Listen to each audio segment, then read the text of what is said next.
दोस्तों, हम आपके बीच आए हैं प्राचीन भारत का इतिहास लेकर। तो जितना हो सके शेयर कर दीजिएगा, लाइक सब्सक्राइब जरूर कर दीजिएगा।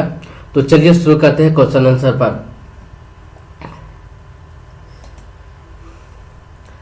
पहला क्वेश्चन है, इतिहास के जनक किसे कहते हैं? इसका उत्तर होगा ए। फिर है, हेरोडोटस ने किस पुस्तक लिखा? इसका उत्तर होगा ए।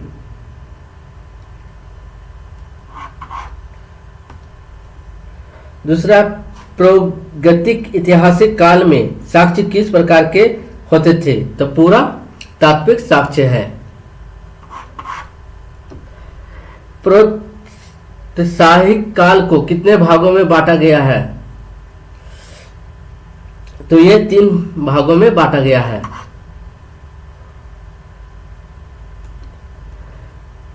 पुरान पाषाण काल में कौन सा आविष्कार हुआ था? तो आग का आविष्कार हुआ था।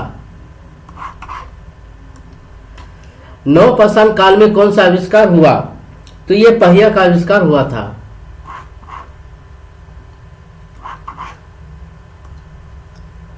मनुष्य ने सबसे पहले किस पशु को पाला था?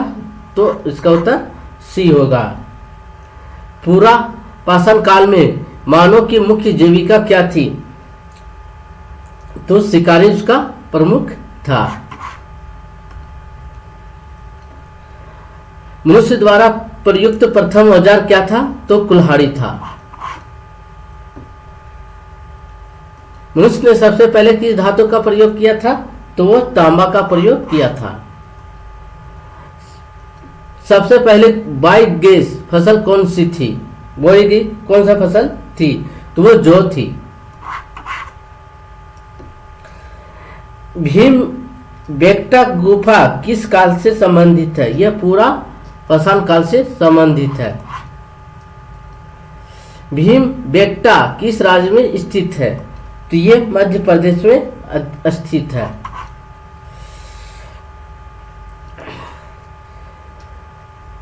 बेलन घाटी किस राज्य में है और क्या प्राप्त हुआ? यह उत्तर प्रदेश में। यह हड्डी के मात्र देवी का प्रतिमा मिला है।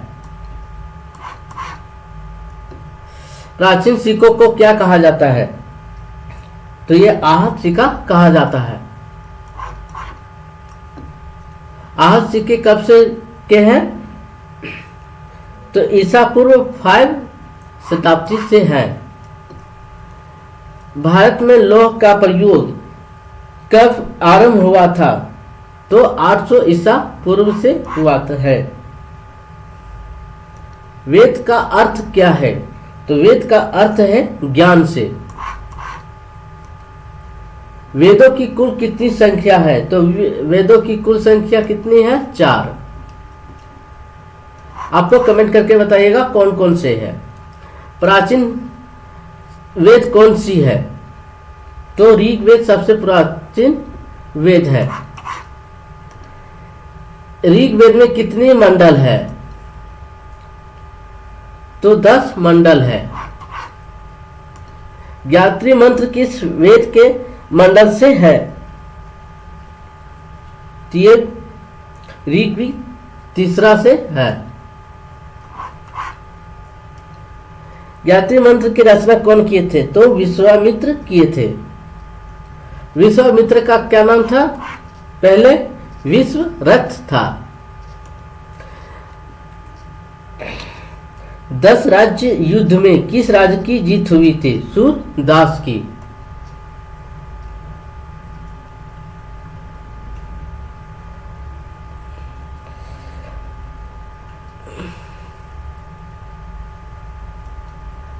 सूरदास युद्ध किस वेद किस मंडल से वर्णित है?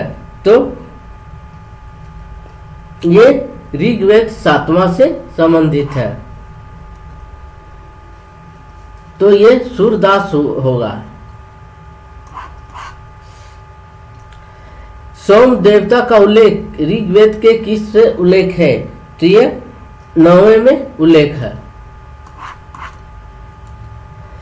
आयुर्वेद कितने प्रकार के हैं? तो 2 प्रकार के हैं, कृष्ण और शुल्क। सामवेद को क्या कहा जाता है? तो सामवेद को भारतीय संगीत का जनक कहा जाता है। अथर्ववेद के अन्य नाम से क्या कहा जाता है? तो ब्रह्मदेव के नाम से भी जाना जाता है। आयुर्वेद की कितने शाखाएं हैं? तो आयुर्वेद की 2 शाखाएं हैं, पिप्पलाद और शोकीन। वेदांत की संख्या कुल कितनी है? तो 6 है।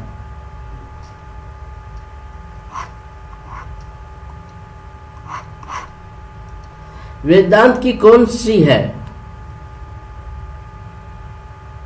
तो वेदांत में शिक्षा, ज्योतिष, व्याकरण, कल्प, रूपिक और छंद है। ऋग्वेद का प्रमुख ब्राह्मणी ग्रंथ कौन सी है?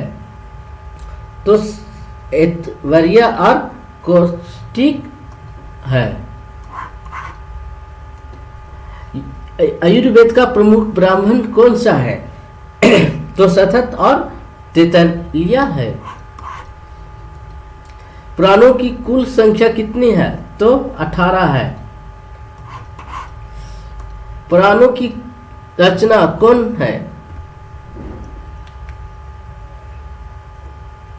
कौन किए हैं? तो लोहर्ष और उग्र श्रावणी। सबसे प्राचीन प्रामाणिक पुराण कौन सा है? तो मत्स्य पुराण है। मौर्य वंश की जानकारी किस पुराण में मिलता है? तो विष्णु पुराण में मिलता है। सतवाहन वंश किस पुराण से संबंधित है? तो मत्स्य से संबंधित है। गुप्त वंश की जानकारी किस पुराण से है? तो ये वायु से संबंधित है। अर्थशास्त्र पुस्तक के लेखक कौन है? तो ये चाणक्य है। अर्थशास्त्र किससे संबंधित है? तो राजनीतिक शास्त्र से संबंधित है। राजतिरंगी किस इतिहास पर आधारित है? तो ये कश्मीर के राजाओं पर आधारित है। राजतिरंगी की लेखक कौन है? ये कल्हान ने लिखे हैं। संस्कृत व्याकरण का प्रसिद्ध ग्रंथ अष्टाध्यायी किसका है? तो ये पाणिनि का है। सबसे प्राचीन स्मृति ग्रंथ कौन सी है? तो मणि स्मृति है। कथा सरिता सागर किस भाषा की साहित्यिक कृति है? तो यह संस्कृत में है। शिल्प पादिकर्मा किस भाषा के सबसे प्राचीन महाकाव्य है? तो ये तमिल में है। नवपाषाण काल में क्या सीखा गया है? तो ये अस्थायी घर बनाना। भीम बेटा किसके लिए प्रसिद्ध है? तो ये गुफा का चित्रकारी के लिए प्रसिद्ध है। 10 राजस्व युद्ध किस नदी के तट पर लड़ा गया था? तो ये रावी नदी पर लड़ा गया था। सामवेद में मुख्य रूप से किसकी स्तुति है? तो भगवान सूर्य की स्तुति है।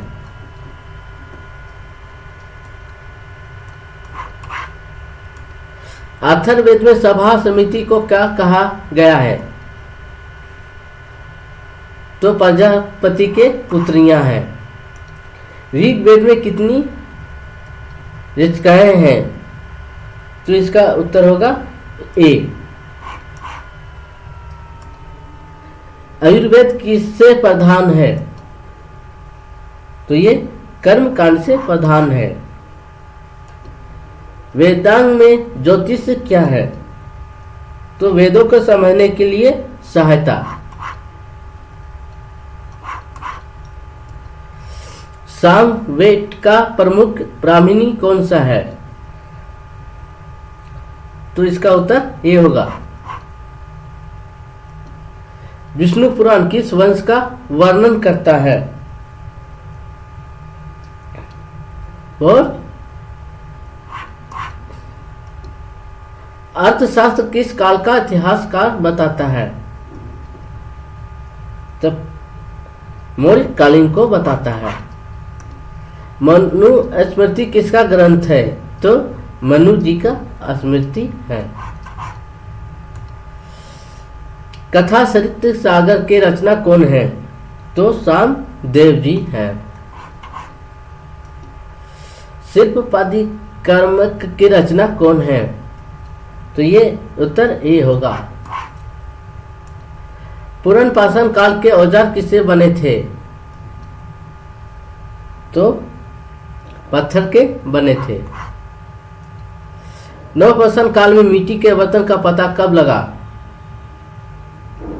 प्राचीन काल भारत में। आहत्य सिक्के कैसे बनाए जाते थे? तो ठप्पा मार के। नवपाषाण काल में मिट्टी के बर्तन का पता कब लगा? तो भारत के प्राचीन काल में। कृष्ण और शुक्ल वेद के भाग हैं। आयुर्वेद के। अथर्ववेद में जानु टोना और चिकित्सा का उल्लेख किससे है? तंत्र मंत्र का। आयुर्वेद में पद और गद दोनों है, यह किस में प्रधान है? तो कर्म कांड में है। मत्स्य पुराण किस वर्ण का वर्णन करता है? तो इसका उत्तर बी होगा। इतना ही। Thank you. जितना हो सके शेयर कर दीजिएगा।